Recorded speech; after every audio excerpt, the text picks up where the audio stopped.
1 milhão de amigos é o que a Rede Amigo Espírita deseja conquistar em seu canal no YouTube. E você, amigo espírita, pode ajudar. Convide 5 amigos para se inscreverem em nosso canal e ligarem o sino de alerta. Além de atingir a meta de 1 milhão de amigos, todos serão sempre avisados de novos vídeos e transmissões ao vivo no YouTube. Acesse agora raitv.com.br. Rede Amigo Espírita, divulgando, instruindo e unificando.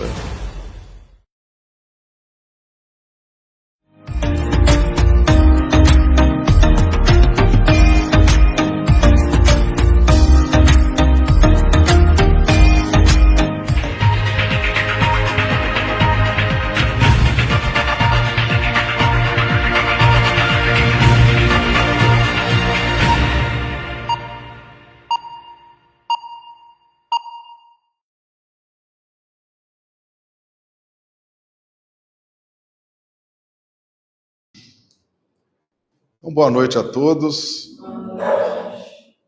Nós estamos aqui na Casa de Francisco, né, um centro espírita muito aconchegante, muito agradável aqui em Belo Horizonte.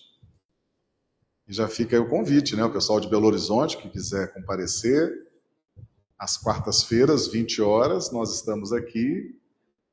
Quinta-feira, às 20 horas, também estamos aqui. E temos estudos também na segunda, também 20 horas, né? Estudos presenciais. Sexta, também presenciais, sempre às 20 horas. E aos sábados, né? O primeiro sábado do mês, às 9 da manhã.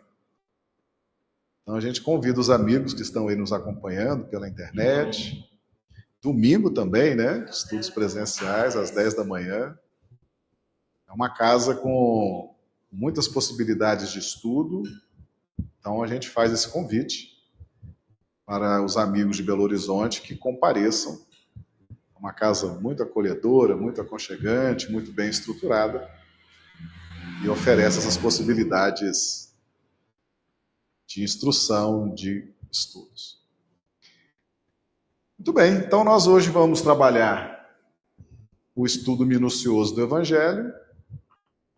Nós agradecemos os amigos que estão nos acompanhando pelas plataformas, né, do YouTube, do Facebook, pelos canais da Rede Amigo Espírita. Desejamos a todos que nós tenhamos uma noite bastante proveitosa. Nós vamos então iniciar com a prece. Convido todos a nós fecharmos nossos olhos, elevarmos nossos pensamentos a Deus, nosso Pai, agradecidos pela oportunidade de estarmos aqui reunidos nesta casa de oração, para os trabalhos de iluminação de nossas vidas. Rogamos a presença dos nossos benfeitores espirituais, nos inspirando, nos auxiliando para a melhor assimilação dos conteúdos. E que ao final da jornada, chegado o momento de interrompê-la, possamos fazê-lo com muita paz em nossos corações. Que assim seja. Muito bem, meus amigos, então quando nós iniciamos o ano letivo, né, na primeira semana de fevereiro, nós começamos a cumprir uma promessa que fizemos ano passado, né, de fazer um estudo sobre a ciência do perdão.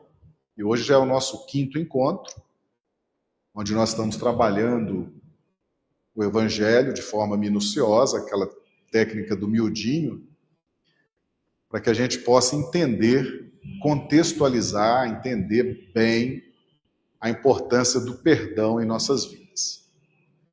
Então nós trouxemos aqui um texto áureo do perdão, que é o diálogo de Pedro com Jesus.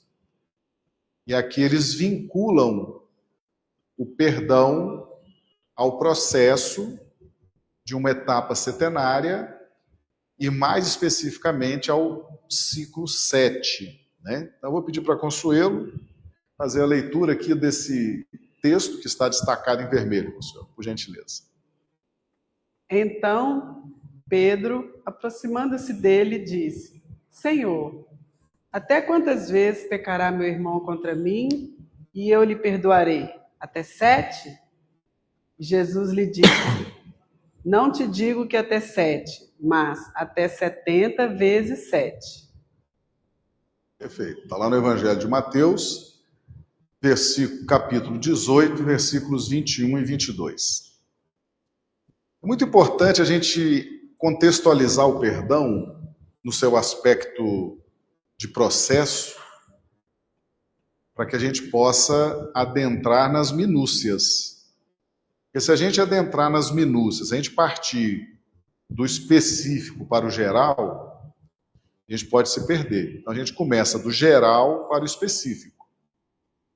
Então o perdão, nesse diálogo de Pedro com Jesus, eles vinculam o perdão a um processo, a uma etapa setenária, a um ciclo que tem o ciclo 1, 2, 3, 4, 5, 6 e 7. São os processos evolutivos. Nós temos processos em várias áreas, em várias experiências, nós evoluímos através da vivência desses processos. E o perdão, ele é um processo. Ele é um processo que exige de nós a vivência de todas as fases, a compreensão de todas as fases. O perdão exige de nós uma compreensão de Deus. Por quê? Porque na medida que nós compreendemos Deus, nós nos compreendemos. Então, o Livro dos Espíritos nos diz o seguinte: conhece-te a ti mesmo. Como é que nós vamos desenvolver o processo de autoconhecimento? Conhecendo Deus. Porque o nosso DNA é divino. Entende? Então, se eu conheço Deus, eu começo a me conhecer. E como é que nós vamos conhecer Deus? Qual é o processo de conhecimento de Deus? É um processo longo, que começou lá na antiguidade, quando nós sentíamos medo. Deus foi apresentado para nós com medo, pelo medo, o medo.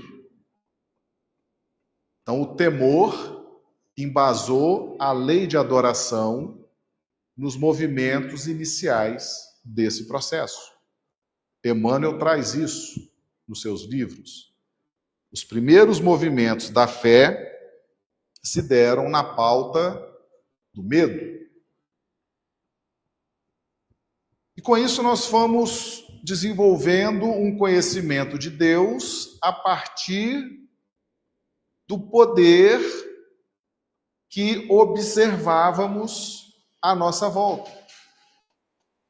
E com o passar do tempo, nós fomos criando o Deus antropomórfico, que é aquele Deus que é baseado nos príncipes, nos reis, nos poderosos. Ele está sentado num trono com uma barba branca, símbolo de experiência, símbolo de maturidade, com um cajado, um símbolo de poder.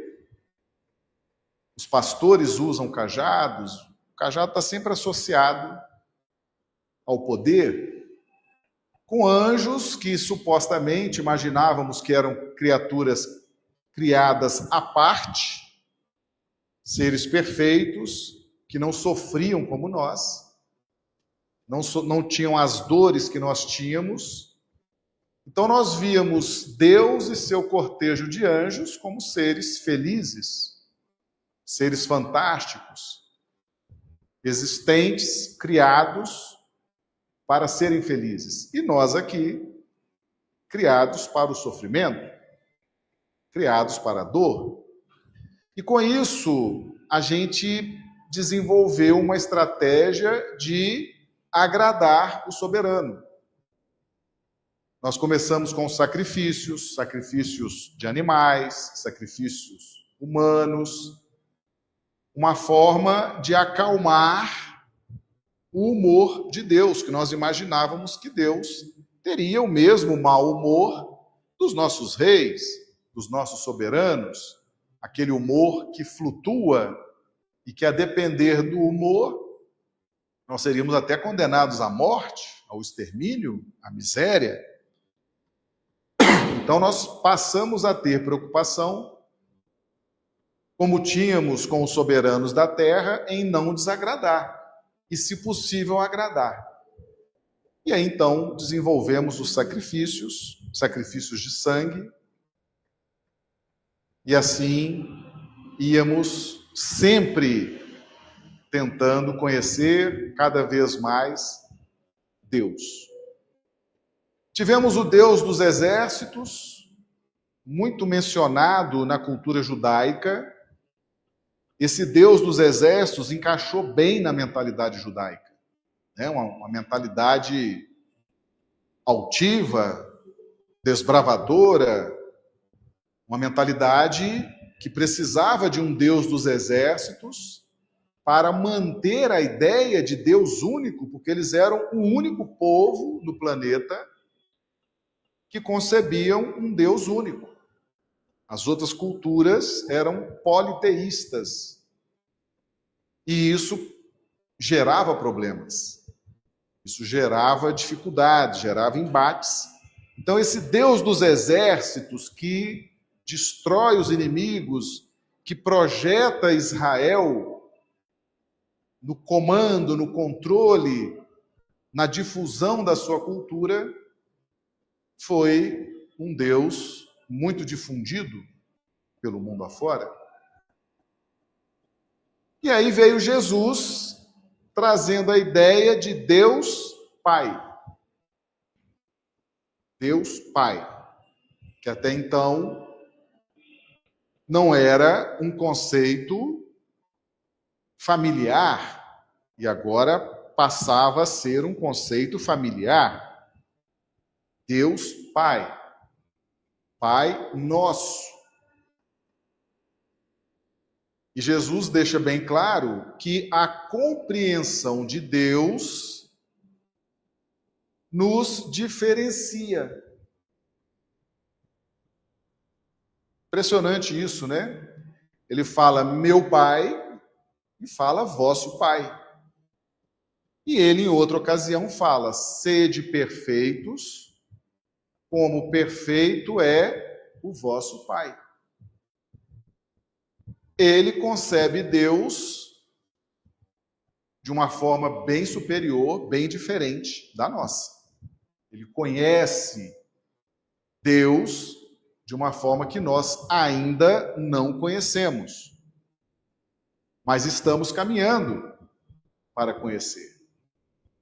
E ele fala, independentemente de como você conhece Deus, esse conhecimento de Deus seja perfeito, como perfeito é o conhecimento que você tem de Deus. Como é que você conhece Deus? Como é que você entende Deus? Sede perfeitos de acordo com a sua concepção de Deus. O ateu materialista, qual a concepção que ele tem de Deus? O ateu materialista, ele se apega a Deus através das leis que regem a matéria, que são leis divinas, não são? Deus tem basicamente dois conjuntos de leis. As leis que regem a matéria e seus sistemas e as leis que regem o mundo moral. O ateu materialista se volta para as estruturas materiais, para as estruturas financeiras, para aquilo que ele pode ver, ouvir, tocar. Então ele entende que nas estruturas, nos governos, no sistema econômico, ali ele entende Deus. Então ele nega as leis morais, ele nega um Deus que elabora leis morais, mas ele se apega ao Deus que elabora as leis físicas, as leis materiais. E mesmo nas estruturas da matéria e seus sistemas, existe ética. Por quê? Questão número 1 de O Livro dos Espíritos. Que é Deus? Deus é a causa primária de tudo que existe e é a inteligência suprema do universo. Então, nas estruturas materiais, nos sistemas materiais que foram criados por Deus, existe uma inteligência divina para as estruturas materiais. E essas estruturas materiais precisam de um mínimo de ética, de decência. Precisam para que elas funcionem. Aliás, São Tomás de Aquino já dizia isso na Idade Média. As leis, os governos, são importantíssimos para a nossa vida. Como é que nós iríamos conviver em sociedade se não existissem as leis? Se não existissem os governos? Se não existisse uma disciplina para que nós pudéssemos respeitar os direitos, as obrigações uns dos outros. Então, mesmo nas estruturas materiais, existe sim uma sabedoria divina. E que o ateu materialista entende que é suficiente. Ele não é muito afeiçoado às leis morais, que é uma lei que é mais difundida, mais aprofundada nas escolas religiosas. Quando nós buscamos um templo religioso, nós buscamos conhecimentos de leis morais. Porque os conhecimentos de leis materiais, nós temos inúmeras escolas, inúmeras oficinas, inúmeros cursos nos oferecendo a todo instante. Mas conhecimentos morais normalmente são oferecidos nos templos religiosos. Então nós vamos descobrindo Deus de acordo com a nossa dor. Existem templos religiosos dos mais diversos formatos. Existem aqueles que nos emocionam mais, aqueles que nos acolhem, que nos fazem sentir pertencentes, aqueles que você se emociona, aqueles que têm um coral, uma banda, que tem instrumentos, que tem shows. Existem aqueles que são mais de estudos, são mais propagadores de uma fé raciocinada, como é o caso das casas espíritas kardecistas. Existem templos que têm variados rituais, variadas cerimônias. Então nós vamos em busca desses templos para conhecer Deus, para entender Deus. E de acordo com a nossa capacidade de compreensão, nós vamos buscando esses templos e vamos encontrando respostas. Vamos encontrando aquilo que seja capaz de afagar, de suavizar as nossas dores. Nós já vimos um estudo da dor amiga, não é verdade? A dor é uma bênção divina. A dor é um talento que pode ser multiplicado em evolução espiritual. Então, todos nós temos dores. Por quê? Porque a dor é um mecanismo divino que nos impulsiona à evolução. Agora, o que vai acalmar as nossas dores, dos nossos sentimentos, das nossas emoções, é o conhecimento. E precisa ser um conhecimento de natureza moral, que nós vamos encontrar normalmente nas escolas religiosas. Mas chegará um momento, e Jesus nos promete isso, quando ele diz que o templo de Jerusalém seria destruído, num primeiro momento, é um choque. Por que Jesus vai destruir o templo de Jerusalém? Uma construção tão imponente, tão importante, tão significativa para o povo de Israel? Por quê? Mas, na verdade, aquilo é uma promessa que Jesus faz a todos nós.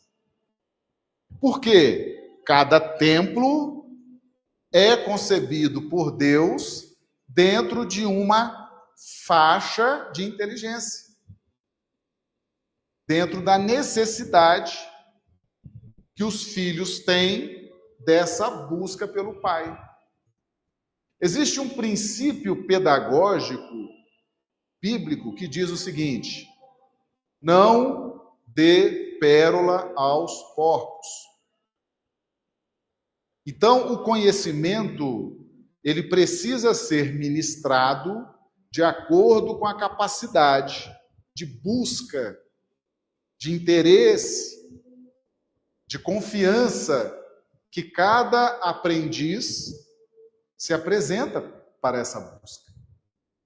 Então, cada templo oferece um tipo de conhecimento. O princípio que Jesus ensinou com o mancebo rico: vai, vende o que tens, dá aos pobres, pega a tua cruz e me segue. O que é vender o que tens? Temos estudado tanto isso, né? O que nós temos que nós podemos oferecer? Valores espirituais. Você quer ver o que você tem? É aquilo que tudo que você vai deixar na terra com a desencarnação não é seu. Não é seu. O que você leva para o plano espiritual é seu. O que você leva? Suas conquistas espirituais, suas virtudes, seus dramas, suas dificuldades, suas luzes. Isso é seu. Então, quando Jesus fala, vende o que tens, ele está estabelecendo um parâmetro de divulgação do conhecimento. Ele não falou, doa o que tens, empresta o que tens, vende o que tens. Para que haja uma venda, um vendedor, para que haja uma venda é preciso que exista um comprador. E quem é que vai trazer esse comprador? Deus. Deus não é a causa primária de todas as coisas? A inteligência suprema? Então, Deus sabe o que eu tenho para vender. Deus sabe o que esse centro espírita tem para vender. Deus sabe o que as igrejas têm para vender. Então, Ele vai trazer as pessoas, potenciais consumidores, compradores daquele tipo de conhecimento. Potenciais por quê? Por causa do livre-arbítrio. Então, Deus vai trazer 100 pessoas para uma igreja e vão ouvir as propostas. Os pastores, os padres, os palestrantes estão ali vendendo aquele referencial teórico, as suas experiências, as suas interpretações. Desses 100 que Deus trouxe, talvez uns 10 se interessem, talvez 90 não vejam valor ainda naquilo. Então, esse princípio rege as nossas relações na busca de Deus. Então, é muito importante entender como que funciona essa busca por Deus. E como que o entendimento de Deus é diferente de uma pessoa para outra. Sede perfeitos, como perfeito é o vosso Pai Celestial. Mas na medida que vamos buscando Deus e vamos nos conhecendo, vamos nos encontrando, nós vamos harmonizando a nossa existência. E é por causa dessa diferença da compreensão de Deus, desse processo que é diferente para cada um, que nós temos o mecanismo do perdão, que é um processo que precisa ser estudado por nós. Porque para a gente conviver com as diferenças de entendimento de Deus, para a gente conviver com as diferenças de gostos, desejos, ambições, intenções, para a gente conviver com as boas educações, com as más educações, nós precisamos de ter um instrumento que acalme nossos sentimentos, que acalme nossas emoções, que acalme nossos impulsos. E esse instrumento chama-se perdão. E é um processo. Ele tem as suas fases. E nesse diálogo do Evangelho de Mateus 18, 21 e 22, Jesus e Pedro vinculam o perdão a um processo, porque eles trazem o 7. Deus criou o mundo em 7 dias. É um processo de criação. E no 7º dia, ele descansa. Então, ao vincular o 7, fica estabelecido para a humanidade que o perdão é um processo. Nós vamos desenvolvendo a capacidade de perdoar ao longo desse processo. Esse processo envolve aquisição de conhecimento, esse processo envolve a prática, esse processo envolve o estudo aprofundado, esse processo envolve uma série de providências a nosso encargo, para que, ao final do processo, nós possamos alcançar o nível 7. Por isso que está tão vinculado ao 7, que o 7 é o descanso. Quando Deus cria o mundo em 7 dias e descansa no 7º, esse descanso é um descanso psíquico, é um descanso da alma, é um descanso da harmonia íntima. Significa que eu tenho domínio, conheço todas as possibilidades da criação. Sei o que a criação é capaz de fazer, sei os potenciais da criação, sei os limites da criação, conheço tudo aquilo que está criado. Por isso Deus descansa. Deus tem segurança. Deus tem sabedoria para lidar com a criação.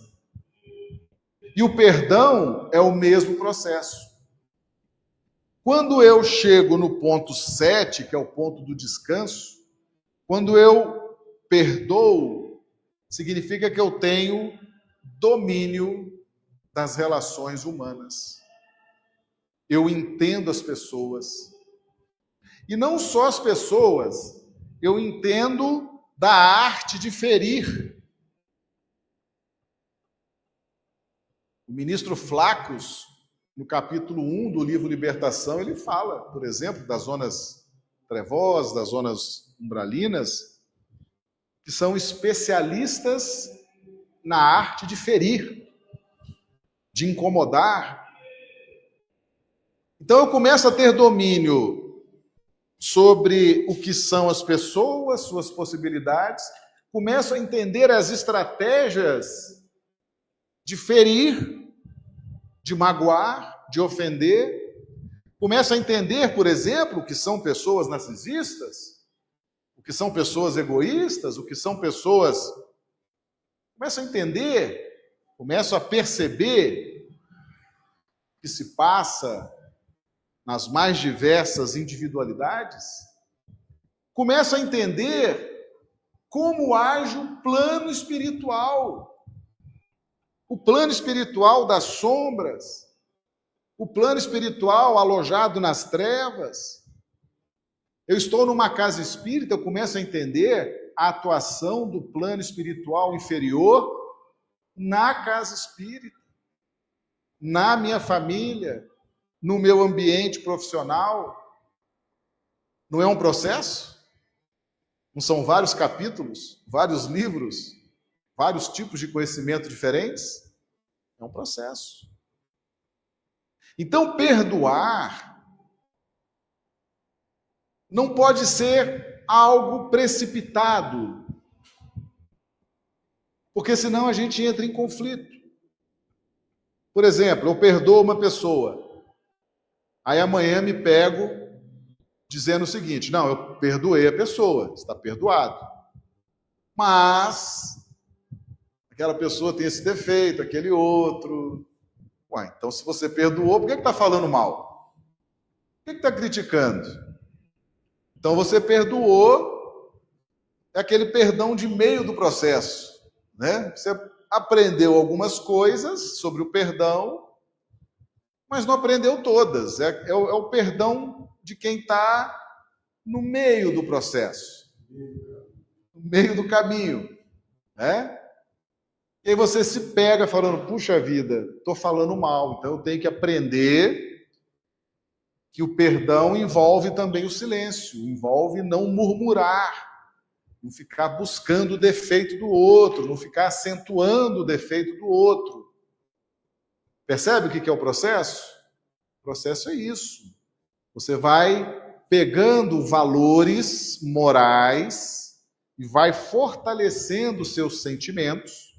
Você vai em busca do conhecimento, vai em busca da informação e vai fortalecendo o sentimento, as emoções, para que no ponto 7 desse processo você perdoe.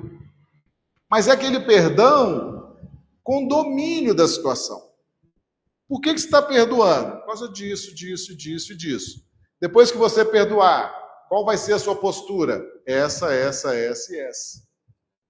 Aquele perdão com domínio, com tranquilidade. Você não se prendeu à mentalidade do agressor, você não ficou preso às faixas mentais agressivas das pessoas que nos ofendem.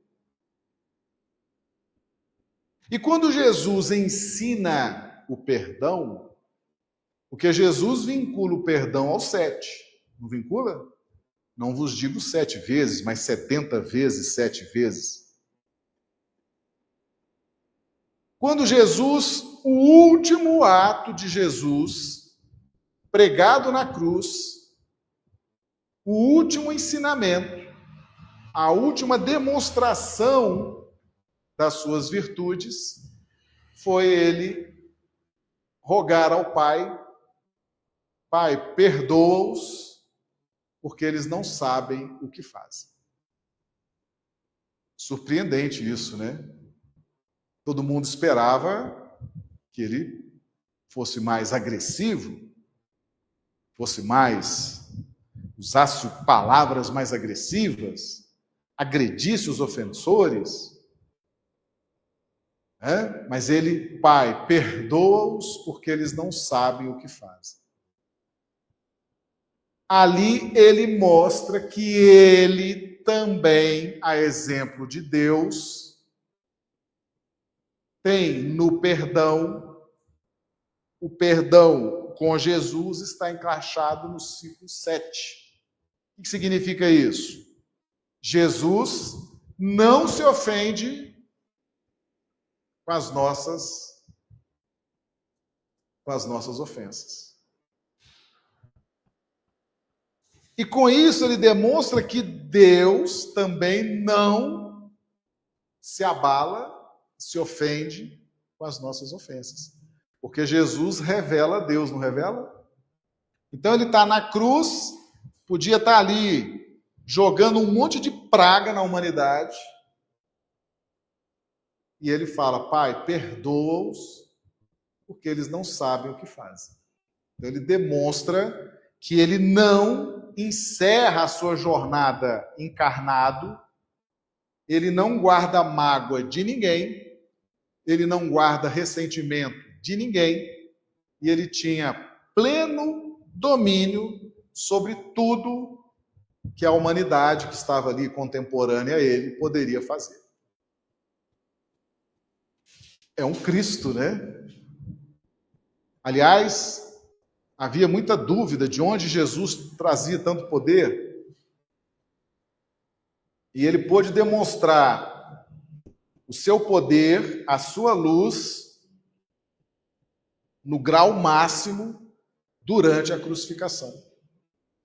Porque ele foi testado ao limite na capacidade de suportar a ingratidão, suportar o escárnio, suportar a indiferença, suportar a dor, suportar a solidão, suportar a traição, suportar. Suportou até um ato do Estado que o declara inocente, que foi o caso de Pilatos. Não vejo culpa nesse homem. O Estado romano, o melhor direito visto até hoje, que baseou as legislações de muitos países. Roma tinha muito orgulho do seu direito, e o Estado romano declara, por um preposto, por um estadista, não vejo culpa nesse homem. E deixa que o homem vá à cruz. Então Jesus teve que suportar, inclusive, esse tipo de coisa. Essa injustiça do Estado. Além das pessoas físicas, também das pessoas jurídicas. Podemos dizer assim, né? E ele suportou e rogou: Pai, perdoa-os, eles não sabem o que fazem. Então Jesus demonstra que o perdão é um processo que se inicia lá no ciclo 1 do trabalho de Jesus, que é as bodas de Caná. O Evangelho de João fala, né? Aqui inicia, considerado o início, o primeiro milagre, e termina na cruz. Então, está aí o processo do perdão. É um processo. E quando você entende que é um processo, você passa a ter mais carinho com você. Entende? Às vezes você quer perdoar uma pessoa, e você fala assim: não, eu estou assistindo palestras, estou lendo livros espíritas, estou participando da mediúnica, perdão, meu nome é perdão é comigo mesmo. Aí daqui a pouco você está falando mal da pessoa. Aí você fala assim: nossa, mas eu achava que eu já dominava o processo do perdão. Aí você se pega se traindo, não é verdade? Você fala: gente, eu não domino ainda o processo do perdão. Eu achei que eu dominava o processo do perdão, mas não domino. E aí, nessa hora, se você não entender que o perdão é um processo, que você precisa viver as etapas, precisa analisar. Qual a característica de um processo? Quando Jesus foi criando os dias, um após o outro, a Bíblia diz que, ao final do primeiro dia, Jesus viu que Deus viu que o que ele tinha feito era bom. Ao final do segundo dia, e viu que era bom. Então existe uma avaliação, não existe? Essa avaliação nós precisamos fazer. Então nós estamos estudando o perdão. Estamos lendo, assistindo lives, palestras, vídeos. Mas eu preciso avaliar, será que eu estou realmente entendendo o processo do perdão? Será que me falta algum conhecimento? Será que me falta alguma iniciativa? Essa avaliação nós precisamos fazer. E precisamos nos conscientizar que muitas vezes nós vamos nos reprovar nesse processo. A gente fala assim: não, pode falar o que quiser, eu não me ofendo, pode xingar, eu sou espírita, eu domino meus sentimentos, minhas emoções, estou preparado para qualquer coisa. Daqui a pouco vem um desconforto, vem um abandono, vem uma violência, vem uma desconsideração. Aí a gente já fica falando, puxa vida, mas eu achei que eu estava mais forte. Eu achei que eu estava mais preparado. Eu me abalei com isso. Eu me ofendi. Fiquei melindrado. Fiquei triste. Essas provas são necessárias. São necessárias. E é nessa hora que eu vou avaliar. O que está faltando? Eu tenho tanto conhecimento, tenho tanta informação sobre o perdão. O que está faltando? Por que eu fiquei tão abalado com a desconsideração, com a violência verbal? Aí eu preciso entender. Se eu estou entendendo que o perdão é um processo, eu vou aceitar recapitular os passos, rever os passos, estudar um pouco mais. O que faltou? Faltou oração? Faltou culto do evangelho no lar? O que faltou? Faltou entender mais como funcionam, como são as pessoas, como são as instituições. O que faz com que as pessoas se reúnam nesse ou naquele ambiente? Porque é esse tipo de conhecimento que eu preciso para acalmar meus sentimentos. Então, às vezes, uma coisa tão importante como é o perdão, eu estudo ali umas 2, 3 páginas e já acho que sou especialista em perdoar. E o perdão é um processo. Ele é longo. Ele tem idas e vindas. Ele tem avanços e recuos. Tem hora que a ofensa é muito grave. Tem hora que a ofensa está dentro da nossa casa. Nos pega de surpresa.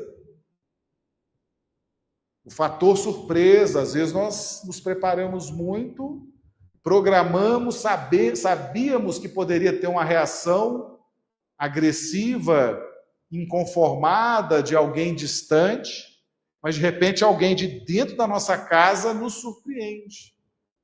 Fator surpresa, emoções. Como é que está a minha emoção da raiva? Como é que está a minha emoção do medo? Não são pontos que eu preciso analisar no processo do perdão? Preciso.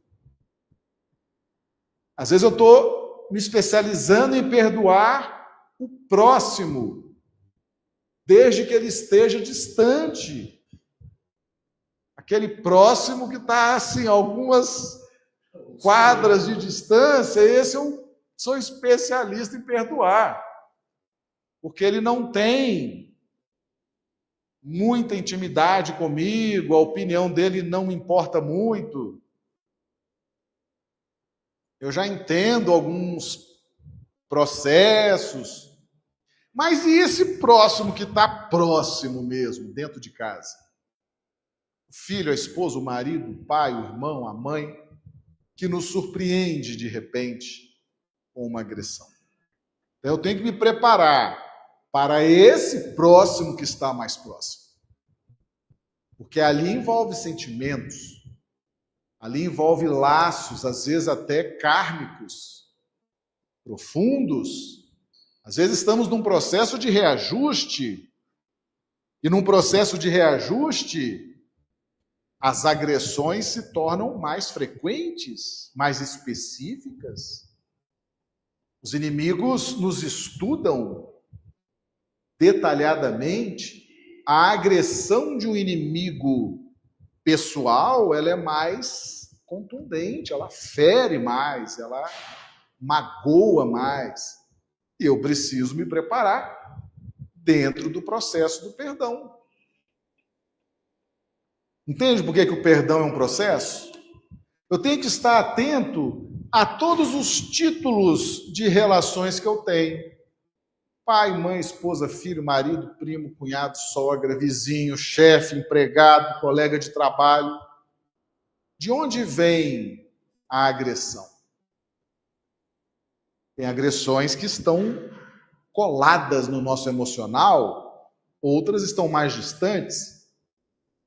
Jesus foi traído por Judas. Judas era amigo, era tesoureiro, era o homem de confiança daquele grupo apostólico. Pedro disse que aonde Jesus fosse, ele estaria, e negou 3 vezes. E Jesus, tranquilo, amplo domínio da natureza humana, conhecedor de todas as possibilidades.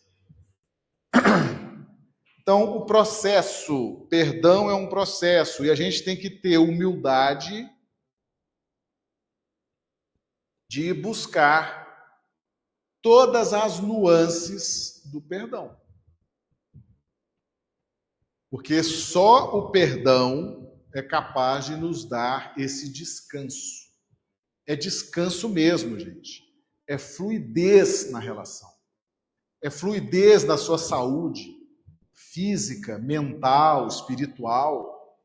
O perdão te proporciona descanso. Lembra que o perdão está vinculado ao 7. O 7 é o dia do descanso. É descanso, é paz. Mas não existe paz sem batalha. Não existe paz sem guerra. Guerra com os outros? Não, guerra íntima.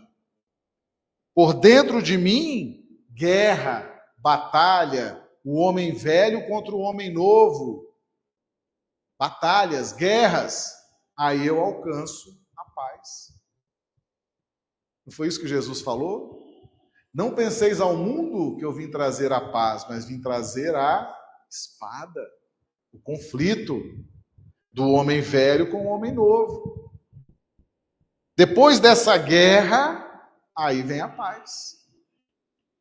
Então, o perdão envolve um estudo contínuo, um estudo perseverante da natureza humana, da relação do plano espiritual com o plano físico, da nossa relação do plano físico com o plano espiritual. Você está numa casa espírita, você tem que saber o que é uma casa espírita, do ponto de vista físico e do ponto de vista espiritual. Você tem que fazer esses estudos. E essa casa está de parabéns, porque ela oferece. Até um dia desse estava estudando, por exemplo, o livro Aconteceu na Casa Espírita. Não é verdade? E a casa não para de estudar, informando aos participantes, aos confrades que frequentam a casa, como é o ambiente espiritual de uma casa espírita. O que estão sujeitos as pessoas que frequentam uma casa espírita? Os ataques, as proteções. Isso tudo é o processo do perdão. E se a gente se pegar, às vezes, em vez de perdoar, né, querendo matar o outro, querendo esfolar, entenda que o perdão é um processo. Aceite que é um processo. A gente tem que enxergar os benefícios do perdão. Eu acho que é muito maior. E a gente vai buscar esses benefícios, vai buscar esse descanso. Mas, de vez em quando, dá vontade de voar no pescoço, não dá? De falar umas verdades, de agredir, de soltar uma piadinha, de soltar uma bomba. Isso é o processo. Por causa disso, eu vou desistir da casa espírita? Quantas pessoas, eu conheço muitas pessoas que começaram a frequentar a casa espírita, ouvir as palestras, e de repente disseram o seguinte: ainda não estou preparado para o espiritismo. E abandonou. E foi viver, foi em busca de consolo, de orientação na matéria e seus sistemas. Sim? Eu não achei uma resposta ainda para uma questão que é a lei de autopreservação está acima da lei de pacifismo? A lei de autopreservação seria o instinto de conservação, né? Muito boa sua pergunta. O instinto de conservação é o instinto mais forte que nós trazemos dentro de nós. Por quê? Porque nós somos espíritos eternos, imortais. Agora você imagina como tem que ser essa estrutura, que é o instinto de conservação, o quanto de poder tem que ter essa estrutura, o quanto de dinamismo tem que ter essa estrutura, o quanto de influência tem que ter essa estrutura para manter uma criatura de Deus viva pela eternidade. Tem que ser uma estrutura muito forte, não tem? Um aparato muito forte. Então, o instinto de conservação é a força mais poderosa em termos de manutenção da existência. O dever de existir, o dever de preservar a própria vida, quem nos mantém cumprindo esse dever é o instinto de conservação. Aí você fez um paralelo do instinto de conservação com o pacifismo. Muitas vezes, em situações para preservar a nossa vida, nós temos que perdoar o mal que está sendo infligido a gente. Exatamente. Aí entra a questão da sobrevivência num determinado nível de compreensão. Se nós estivéssemos no nível da brutalidade, como é que nós iríamos sustentar a nossa existência? Guerreando, pegando em armas, lutando para que o outro não me mate. E que se o outro vier me matar, talvez eu tenha que matar o outro. Até a legislação humana diz, né, que legítima defesa justifica até morte. Agora, na medida que eu vou avançando na compreensão de vida e vida em harmonia, eu vou desenvolvendo um mecanismo de sobrevivência menos embrutecido. Eu vou aprendendo a argumentar, eu vou agir preventivamente, eu vou ter a capacidade de prever um perigo. Às vezes eu estou numa relação que, dependendo do meu nível de evolução, eu não enxergo os perigos de entrar num determinado tipo de ambiente, determinado tipo de relação, determinado tipo de contexto. Às vezes, eu já tenho uma compreensão, eu olho para a situação e falo, furada, não vou me meter nisso, não vou adentrar nesse contexto. Então a gente vai desenvolvendo mecanismos, na medida que a gente vai compreendendo, vai evoluindo, vai crescendo, a gente vai desenvolvendo mecanismos preventivos, mecanismos de autopreservação num nível diferente do bruto. Entende? A lei de preservação também evolui. Evolui, ela é um instinto que vai se desdobrando em sentimentos. O instinto, ele tem uma inteligência perfeita para o instinto. Hora de comer, o instinto avisa, estamos com fome. Hora de hidratar, ele avisa, temos sede. O instinto de conservação, ele nos diz. Então, ele tem uma inteligência perfeita. Mas todo instinto se transforma numa maior ou menor escala em sentimento. E aí entra a inteligência do sentimento, que é uma inteligência muito mais elaborada, muito mais complexa, e é nessa hora que você vai informando a seu instinto. O nosso nível de sobrevivência hoje não é só físico, ele é também mental. Queremos paz na mente. Queremos paz de espírito. Então, Se eu quero uma vida nesse nível de paz, de compreensão, de harmonia, eu preciso trabalhar não a inteligência do instinto, mas a inteligência do sentimento ligado ao instinto. E aí é o conhecimento que eu vou buscar que vai me acalmar. Porque em vários momentos Jesus ele barra o levite, quando os discípulos são hostilizados, ele barra o levite, e isso é um ato de pacifismo, é um ato de... E ele mesmo ele e os apóstolos foram caçados, nenhum deles levantou qualquer ato de violência, ato de rebeldia, todos foram pacificamente cedendo e... Exatamente. Por quê? Porque houve um tipo de conhecimento diferente, um tipo de experiência diferente, que serviu de referência para a educação dos sentimentos, para a educação das emoções. É como se a humanidade descobrisse, depois de Jesus, que existe harmonia e paz numa crucificação.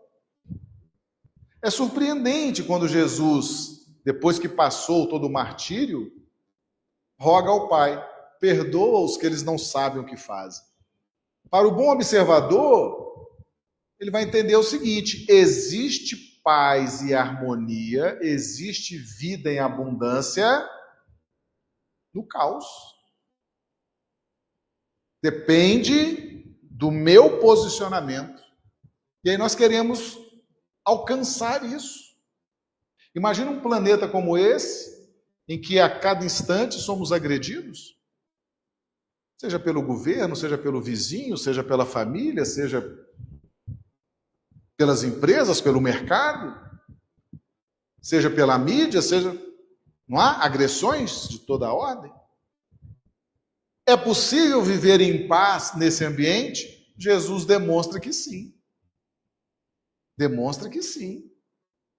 Então a gente começa a ver que existe paz, harmonia, existe luz, mesmo passando pela agressão. Os mártires que morreram no circo romano, trucidados por feras, morreram em paz. Então é um novo conceber de vida, de harmonia e de paz. Tá claro, gente? Tranquilo? Perdão. E o perdão nos proporciona isso. Deixa eu falar uma pergunta, mas não é para responder hoje, não. Eu acho que vai ser longo. Pensando aqui, o que é o perdão? Pensando dentro da pergunta do Alan. Sim. É o seguinte, porque é fácil a gente perdoar quando a pessoa se mostra arrependida, né? E vem pedir o nosso perdão. E quando é o caso de uma pessoa que constantemente nos ataca, né? Nós estamos vivendo as consequências daquele ataque. A pessoa não demonstra a menor vontade de parar de atacar, nem o menor arrependimento. Você está convivendo com essa pessoa que está te atacando cotidianamente, por exemplo, pode ser um pai, pode ser que você está convivendo. E no seu íntimo, você vai perdoar. Mas como manter uma situação tal que esse ataque não vai, esse perdão não vai ser um ato de ingenuidade, aonde você vai, tipo assim, pode bater mais. Então, eu vou deixar essa pergunta para você. Boa. Porque muitos vivem essa situação de que o que está atacando e continua atacando não está pedindo seu perdão. Exatamente. Né? E aí, perdoar é um ato de ingenuidade, aonde você vai ficar o tempo todo se permitindo ser atacado. Como perdoar mantendo a nossa autopreservação? Perfeito. Essa pergunta sua é muito inteligente. E a gente vai, na quarta-feira que vem, você repete a pergunta, a gente vai abrir o estudo, vamos desenvolver o estudo em cima dela. Vai ser o nosso 6º encontro, né, sobre o perdão. E aí já fica o convite para na próxima quarta-feira a gente estar juntos novamente, o público que não está nos assistindo também. a gente dá sequência nesse estudo, né? Que o perdão não seja uma forma covarde, nem ingênua de lidar com as pessoas, mas uma forma inteligente, como nos posicionar. Aí na quarta-feira que vem a gente trabalha isso, porque o nosso tempo agora já encerrou. Te agradece, então, a presença de todos que estão aqui conosco presencialmente, aqueles que estão vendo esse vídeo, que estão nos acompanhando aqui no chat. Te agradece o carinho, a presença de todos. Vamos nos despedindo e convidando, né, para as lives que acontecem diariamente. Amanhã estaremos aqui de novo às 20 horas, fazendo o estudo das leis morais. E já fica aí o convite para que todos estejamos aqui, tá bom? Nós vamos então agora nos despedir fazendo a prece final. Mas antes eu vou aqui dar um start aqui, encerrando a nossa transmissão.